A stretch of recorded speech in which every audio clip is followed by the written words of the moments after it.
محل انا قعدت يمكن سنتين اشره صاحب المكان. السبب انه انا استاجرت من مستاجر.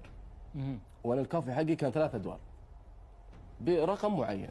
بعد ما انتهى عقدي مع المستاجر هذا فصار عقدي مباشره مع المالك. المالك حسب علي الاجار ك3 ادوار كل دور على حده.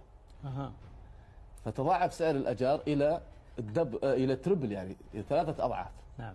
3 اضعاف، يعني معناتها لما سالت المحاسبه عندي انه وشلون طيب اتعامل مع الموضوع ده؟ قال لي علشان تقدر تغطي، يعني تطلع النت بروفيت، يعني يكون لا لك ولا عليك، صفر المعادله. انت لازم تبيع فرضا المويه، كاس المويه ب 58 ريال. لازم تبيع البرجر ب 140 ريال.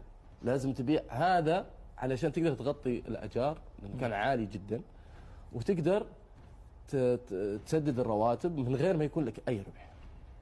طبعا مستحيل انك انت تعمل هذا، ناهيك عن المترو والتكفيل، انت عارف يعني نعم. فانا غامرت وقلت لا، حستمر. فاستمريت 2 ورا بعض، زي ما قلت كني اشره راعي المكان. ما في فائده. ما في فائده، الى ان استسلمت وقلت لا خلاص.